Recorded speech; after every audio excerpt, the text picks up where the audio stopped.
नमस्कार, सुप्रभात. काल आपण ज्ञानेश्वरीतल्या 3 ओव्या पाहिल्या, 73, 74 आणि 75. ह्या ओव्यांच्या चिंतनाचा पुढचा भाग आपण आज पाहूया. आपण अर्थ, समानार्थी अर्थ सगळं पाहिलेलेच आहेत, तरी पण पुन्हा एकदा फक्त मूळ ज्ञानेश्वरीतल्या ओव्या पाहू, समजून घेण्यासाठी, म्हणजे लिंक लागावी म्हणून. जैसा फळाचिया हावे, ऐसे कर्म करी आघवे, मग न कीजेची येणे भावे उपेक्षी जो. जो फळाची उपेक्षा ठेवून कर्म करतो तो योगी, आणि जो फळाची हाव ठेवून कर्म करतो तो अज्ञानी. तो जयाकडे वास पाहे, हा जो ज्ञानी आहे, जो कर्माच्या उपेक्षेने कर्म करतो, त्याबद्दल माऊली सांगतात. तो जयाकडे वास पाहे, तेऊ ती सुखाची सृष्टी होये. मग तो जिथं पाहेल तिथं प्रत्येक क्षणाला, प्रत्येक कणामध्ये त्याला सुखाचीच सृष्टी दिसते, कारण त्याला कुठल्याच फळाची अपेक्षा नाही. अपेक्षा नाही म्हणण्यापेक्षा त्याला फळाची उपेक्षाच आहे. कर्तव्य म्हणून तो कर्म करतोय. अशा ज्ञानी माणसासाठी पुढं माऊली म्हणतात, तो म्हणे तेथ राहे महाबोधू. त्यामुळं तो जिथं म्हणेल तिथं हा महाबोध, म्हणजे हे ब्रह्मज्ञान, आत्मज्ञान, तिथे तिथे तो म्हणेल तिथे त्याच्यासाठी वसतीला असतं. आता हा ज्ञानी आणि अज्ञानी फरक काहीच नाही, दोघंही देहामध्ये सामान्यपणे व्यवहार करतात. पण हा जो ज्ञानी आहे तो कसा राहतोय ह्या देहामध्ये? नवद्वारे देही, हा देही म्हणून राहतोय नवद्वारांच्या देहामध्ये. तो असतोची परी नाही, आणि तो असा राहतो की जणू काही नसल्यासारखाच तो राहतो. आहे पण असूनही नाही. आणि तो देहजन्य कर्म कशी करतो? देह आहे म्हणजे कर्म करायला हवेत, पण ती करताना कशी करतो? माऊली म्हणतात, करतूची न करी काही. अशा पद्धतीने तो कर्म करतो, कारण तो फलत्यागी आहे. कर्म करून त्या फळांचा तो त्याग करणारा आहे, कर्मयोगी आहे, सिद्ध साधक आहे, ज्ञानी साधक आहे. आता ह्या ओव्यांचा अर्थ थोडा वेगळ्या पद्धतीने समजून घ्यायचा प्रयत्न करूया. अस्तित्व काय आहे? शून्यातूनच उत्पन्न झालेलं आहे. अस्तित्वाचं तत्व हे शून्य आहे, आणि ह्या शून्यावर येण्यासाठीच मायेची उत्पत्ती झालेली आहे. जीवानं गतजन्मी जशी कर्म केली असतील तशा प्रतिक्रिया त्याला पुन्हा घ्याव्या लागतात. म्हणजे खूप काही छान केलं असेल तर ते इतरांनी त्याच्यासाठी छान करणं हे स्वीकारावं लागतं, म्हणजे भोग उपभोगावे लागतात. एखाद्याचं वाईट केलं असेल तर ते भोग भोगावे लागतात, दुःख ह्या स्वरूपात. ह्या चांगल्या वाईट प्रतिक्रिया घेऊन शून्यावर येणं हेच सगळ्या गोष्टींचं, मनुष्याच्या जीविताचं मूळ आहे.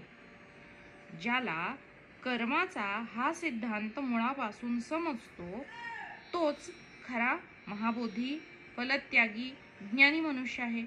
आणि हा कर्माचा सिद्धांत समजणं हाच खरा महाबोध आहे असं माऊली म्हणतात. ज्याला प्रत्येक कर्म करताना हे कर्म मी ब्रह्मप्राप्तीसाठी करतो आहे, किंवा ते करताना मनामध्ये ईश्वर चिंतन, पुन्हा स्वस्वरूपाची प्राप्ती, त्यासाठीच ते कर्म करायचं आहे, तो कोण? कर्मयोगी. ज्याला शून्यावर येण्यासाठी कर्म करून त्याच्या बऱ्या वाईट फळांचा त्याग करण्याची इच्छा आपसूक होते तो फलत्यागी. हे फलत्यागी होणं कसं घडतं? माया कशी मिथ्या आहे, भ्रामक आहे, स्वप्नवत आहे, हे ज्याला कळलं तो ह्या मायेतल्या फळांचा त्याग आपसूक करतो, आणि मग तो फलत्यागी होतो. जो कर्म करून सुद्धा फलत्यागी असेल तोच खरा कर्मयोगी आहे, कारण तो कर्म करून जो योग साधायचा आहे मध्याशी, तिथे तो योग साधून कर्म करतोय. कारण त्याच्या ठाई कर्तेपणाचा अभिमान नाही म्हणून तो कर्मयोगी, आणि कर्म करून सुद्धा कर्मफळाची इच्छाही नाही म्हणून तो कर्मयोगी. जो कर्म करून सुद्धा कर्तृत्वाचा अभिमान त्यागून त्याची कर्म करतो तोच खरा कर्मयोगी आहे, असं भगवंतांनीही गीतेमध्ये ठिकठिकाणी सांगून ठेवलंय. ह्या ओव्या सुद्धा माऊलींच्या तेच सांगतात. अशा प्रकारे कर्माच्या फळांचा त्याग किंवा फळांची उपेक्षा करून जर आपण आपली कर्म करत राहिलो तर शून्यावर येणं, आपल्या मुळाशी येणं, आपलं स्वस्वरूप गवसणं हे प्रत्येक जीवाला सहज साध्य होतं. कर्म करणं हा देहाचा स्वभाव आहे. कर्म ही देहजनित आहेत. आत्म्याला काही कर्म नाहीत. पण आपण खरं म्हणजे आत्माच आहोत. आत्मा कर्मातीत आहे. पण आपल्याला कर्म करावी लागतायत, कारण जीव बनून देह धारण करून ह्या मायेमध्ये जन्म झाला आहे जीवाचा. मग पुन्हा हे आत्मस्वरूप प्राप्त करायचं असेल, म्हणजे कर्मातीत व्हायचं असेल, तर ज्या देहामध्ये हा देही वास्तव्य करण्यासाठी आलाय त्या देहाचे धर्म पाळावेच लागतील. म्हणजे देहाचा धर्म जर कर्म करणं आहे तर कर्म मार्ग करावाच लागेल, आणि कर्मातीत होण्यासाठी कर्म मार्गच जीवाला मदत करतो, हेही तितकंच खरं आहे.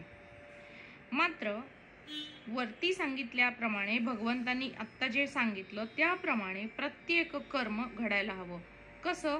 कर्माच्या फळाची अपेक्षा न करता, कर्माच्या फळाची उपेक्षा करून, कोणत्याही कर्माचा कर्तृत्व अभिमान स्वतःकडे न घेता कर्म घडलं तरच कर्मातीत होता येईल कर्ममार्ग आचरण करून. देह नाशवंत आहे, विकारी आहे. ह्या देहाला 9 द्वार आहेत. आपण काल सुद्धा पाहिलं, श्लोकामध्येही भगवंतांनी सांगितलं. प्रत्येक द्वारामध्ये एक एक विषय हा त्याचा त्याचा विकार उत्पन्न करतो.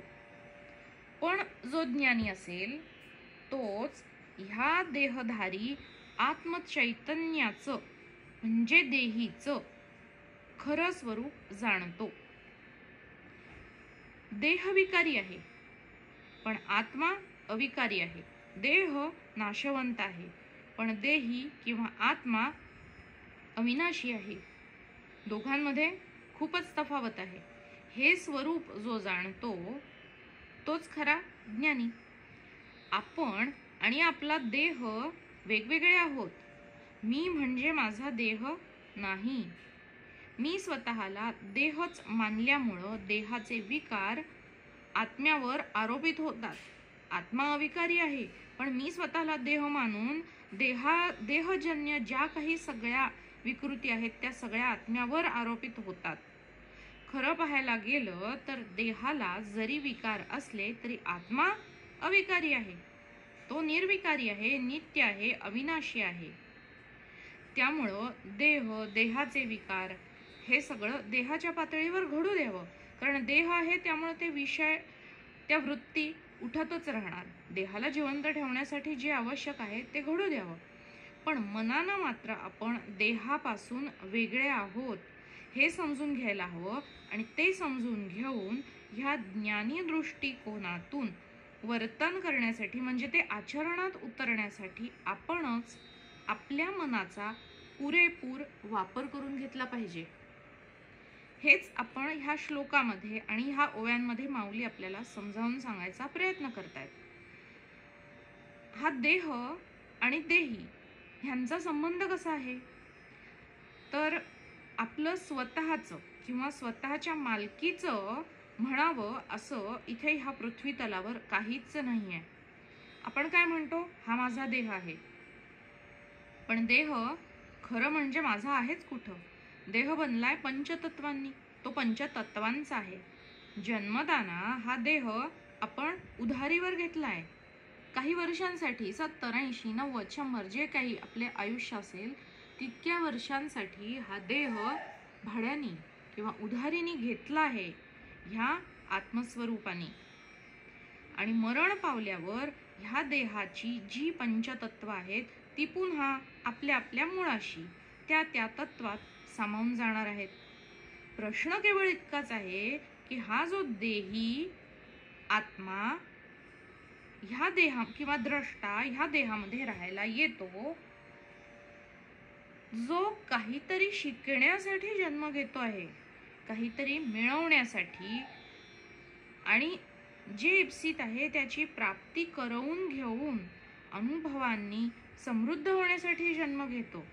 अनुभवांनी समृद्ध होऊन तृप्ती, संतुष्टी, आनंद आणि शांती ह्या सगळ्याची पुनर्प्राप्ती करण्यासाठी ह्या आत्मचैतन्याला इतकी सगळी खटपट करावी लागते.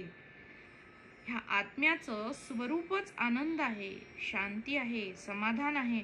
पण मायेत येऊन ह्या स्वरूपाची प्राप्ती पुन्हा करण्यासाठी ही मायेतली सगळी आवरणं, हा मायेचा मळ, हे विक्षेप सगळं हटवावं लागतं. खरं तर आत्मा हा सच्चित आनंद स्वरूपच आहे, पण हे स्वस्वरूप पुन्हा प्राप्त करण्यासाठी त्याला देही होऊन देहामध्ये राहावं लागतं. 9 द्वारांच्या विकारी नगरीमध्ये पुन्हा स्वतःचं अविकारी स्वरूप प्राप्त करण्यासाठी त्याला प्रयत्न करावे लागतात. आणि त्यासाठी हा देही ज्या देहामध्ये येऊन राहतो त्या देहाबद्दलचे सगळे देहधर्म, सगळ्या देहजन्य कर्मांना त्याला पार पाडावं लागतं. हा देहधर्म पार पाडावाच लागतो. पण देहजन्य कर्तव्य काहीही न करता सुद्धा केलीच जातात. जसं की श्वास घेणं, भूक लागणं म्हणजे अन्न खाणं, पाणी पिणं, डोळ्यांची उघडझाप करणं, हे आपण आधीच्या श्लोकात पाहिलं आहे. त्यामुळे देह आला म्हणजे कर्म आलंच. देहात येऊन मायेतल्या अज्ञानामुळं आलेला कर्तृत्वाभिमान जर जीवानं त्यागला तरच आत्म्याला त्याचं स्वस्वरूप प्राप्त करता येऊ शकेल.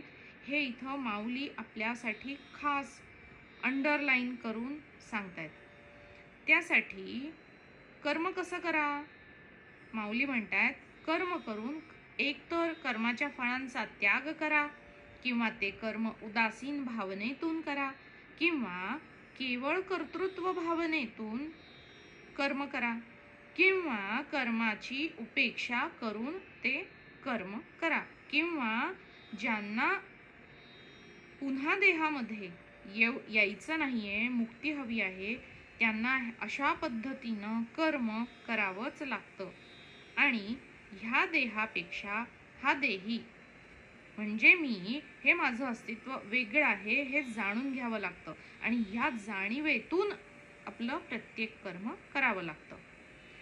बघूया, एवढं सगळं चिंतन मनन केल्यावर आपण ह्या सगळ्या तत्वज्ञानापैकी किती प्रत्यक्षात आणू शकतो, आचरणात किती आणू शकतो, कोणकोणत्या क्रिया करताना केवळ तोच कर्ता आणि करविता आहे ह्या भावातून आपलं प्रत्येक कर्म ह्या विश्वाच्या नियंत्या चरणी कोण कोण अर्पण करू शकतो, हे ज्याचं त्यानं आपलंच तपासून बघायचं आहे.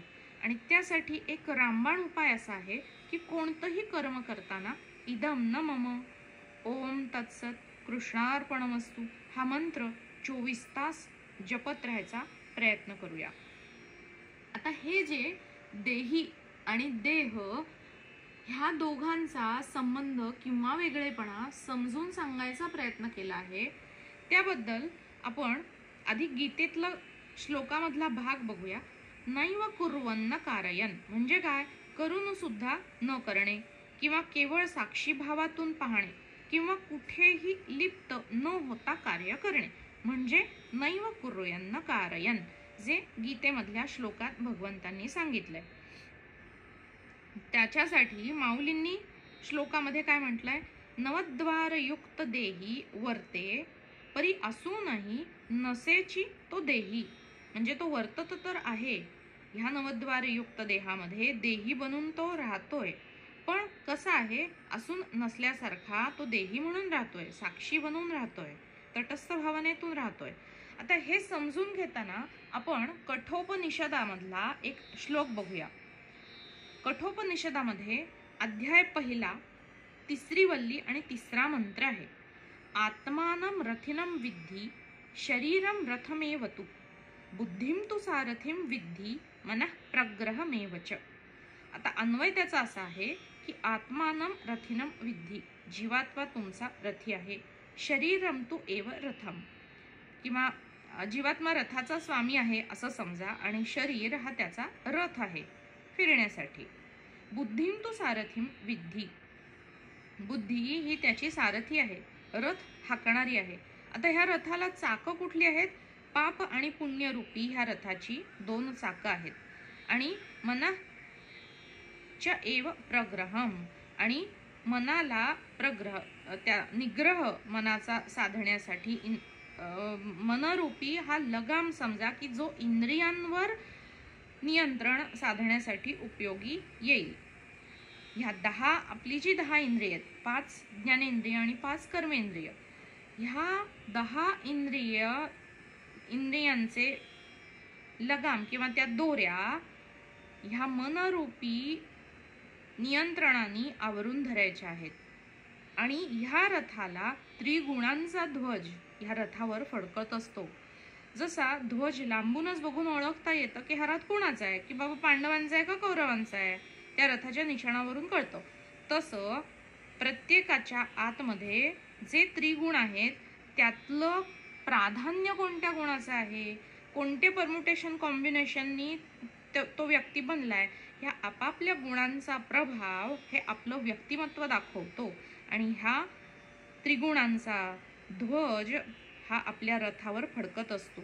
ह्या रथाला पंचप्राण रूपी बंधन आहे, 5 प्राणांचं बंधन आहे ह्या रथाला, देहरूपी रथाला.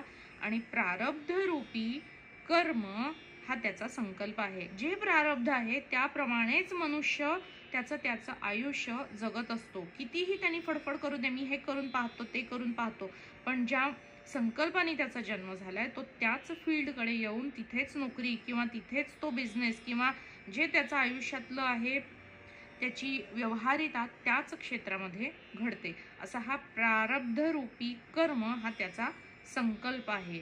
आणि बैठक, अहंकार रूपी बैठक हे त्याचं स्थान आहे. मी, अहंकार, ममता हे स्थान झालं. आणि वैराग्य, साधन, चतुष्टय, मुमुक्षत्व, षट संपत्ती ही साधनं आहेत. आणि ही साधन रूपी शस्त्र घेऊन एखादा जिज्ञासू साधक जेव्हा अशा रथावर आरूढ होतो आणि हा रथ सत्संग रूपी रणांगणामध्ये येतो, म्हणजे रणांगण कसं आहे? सत्संगाचं. आणि त्याचे गुरु जेव्हा त्याला महावाक्य किंवा उपदेश ह्यांची ब्रह्मास्त्र देतात, तेव्हा ह्या ज्ञानाच्या उपदेशातून ज्ञानाच्या शस्त्रांचा जो ज्ञानाग्नी निर्माण होतो, त्यातून त्याचा हा जो रथ आहे, देह प्रपंचादी रथ जो आहे तो विध्वंस केला जातो ज्ञानाग्नीनं. आणि ह्या रथाचा गुरु उपदेश बाध करून टाकतो. पण आता हे कसं घडलं? महाभारतामध्येही युद्धामध्ये कृष्णानं संकल्प केला होता की हा माझा रथ शेवटपर्यंत म्हणजे युद्ध संपेपर्यंत टिकून राहील. आणि केवळ त्याच्या संकल्प मात्रामुळे तो शेवटच्या क्षणापर्यंत टिकून राहिला होता, नाहीतर तो केव्हाच विध्वंस झालेला होता. आधीच वेगवेगळ्या शस्त्रास्त्रांना झेलून तो केव्हाच जळून गेलेला होता. तसा हा देहरूपी आपल्या जीवात्म्याचा जो रथ आहे तो ज्ञान मिळाल्यानंतर त्या ज्ञानाग्नीनं नष्ट होऊन जातो. पण नष्ट होऊन सुद्धा ह्या जन्माच्या संकल्पानिमित्त तो देह टिकून राहतो. महाभारतामध्ये युद्धामध्ये अर्जुनाचा रथ केव्हाच जळून गेला होता. वेगवेगळी शस्त्रास्त्र, ब्रह्मास्त्र, अनेक शस्त्र त्यांनी झेलली होती. ध्वजावर जो हनुमंत होता त्यानं कितीतरी शस्त्राचे हल्ले स्वतःवर घेतले होते. कृष्णानं नकळतपणे कितीतरी वार झेलले होते आणि अर्जुनाला त्याचा पत्ताही नव्हता. अर्जुनाचा रथ केव्हाच जळून खाक झालेला होता, पण केवळ बुद्धीच्या संकल्प मात्रानं श्रीकृष्णानं लीला केली होती आणि तो रथ केवळ आकार, रूप, रंग धारण करून आहे असा भासत होता. तो केव्हाच ध्वंस झालेला होता, पण तरी तो दिसत होता रणांगणावर. तसा प्रत्येक जीवात्म्याचा किंवा जिज्ञासू, पिपासू, मोक्षार्थी साधकाचा देहरूपी रथ म्हणजे अज्ञानाचं बीज असतं. आता हे बीज कुठून आलं? मागच्या जन्मातून आलं. ह्या अज्ञानामुळंच वासनेचं बीज सूक्ष्म शरीर रूपानं पुन्हा स्थूल शरीर धारण करत असतं. म्हणजे आपल्या ह्या शरीर धारण करण्याचं बीज हे आपल्या मागच्या जन्मामध्ये कुठली तरी अपूर्ण राहिलेली सुप्त इच्छा होतं. त्यामुळं हे शरीर धारण करावं लागलं आहे. पण ज्ञानाग्नीनं जर हे बीज भाजलं गेलं, दग्ध झालं, तर भाजलेल्या बी मधून जसा नवीन अंकुर फुटत नाही, ते रुजत नाही ते बी, तसं ज्ञानाग्नीनं अज्ञानाचं बीज जाळून टाकल्यावर त्या बीजामधून पुन्हा अंकुर फुटत नाही. त्या बीजामध्ये पुन्हा अंकुरित होण्याचं सामर्थ्य उरतच नाही. अग्नीचीही कमालच आहे. हे साधकांच्यासाठी हा ज्ञानाग्नी हेच काम करतो, बीज जाळण्याचं, वासना बीज. ह्या ज्ञानाग्नीनं ज्यानं स्वतःचं वासना बीज जाळून टाकलं, त्याचा देहरूपी रथ जरी स्थूल दृष्टीला दिसत असला तरी तो केव्हाच जळून गेलेला असतो. कशामुळं? ज्ञानाग्नीमुळं. जळून गेल्यानंतर सुद्धा हा देह कसा काय दिसतो समजून घेऊया. पंखा आपण लावतो उन्हाळ्यामध्ये, पंखा जोरात फिरतोय आणि आपल्याला आता बाहेर जायचंय. मी बंद केला, पंख्याचं बटण बंद केलं. बंद केल्यानंतर सुद्धा काही वेळ तो पंखा फिरत राहतो ना. कसा फिरतो? विद्युत ऊर्जेचा सप्लाय तर बंद केलाय, पण ऊर्जा तर तिथे पुरवली गेली नाहीये, तरी तो फिरतो. अगदी त्याच प्रमाणात ज्ञानी साधकाचं हे जे स्थूल शरीर रूपी हा जो रथ आहे, तो ज्ञानाग्नीनं जरी जळून गेलेला असला तरी ह्या जन्मापुरता आकार रूपानं स्थूल स्वरूपात तो दिसत राहतो. जळून गेलेल्या रथाचं अस्तित्व हे केवळ निमित्त मात्र दिसत असतं, पण तो केव्हाच जळून गेलेला असतो. आणि हेच एका जीवनमुक्ताचं जगणं असतं. आणि हे जे रथाचं देहीचं हे जे वर्णन आलेलं आहे, त्याबद्दल ह्या एका पुस्तकातला हा जो श्लोक आहे त्याचा मला इथे अगदी उपयोग झालाय समजून घ्यायला. तसा तो तुम्हीही करून घ्या. हा व्हिडिओ पुन्हा पुन्हा ऐकल्यावर मगच कळेल की नेमकं काय घडतं आहे एका जीवनमुक्त साधकाच्या आयुष्यात, आणि तेही आपण आचरणात आणायचा प्रयत्न करूया. ह्या चिंतनासह आजच्या दिवसासाठी इथे थांबू. शुभ दिवस, शुभ चिंतन, सुप्रभात.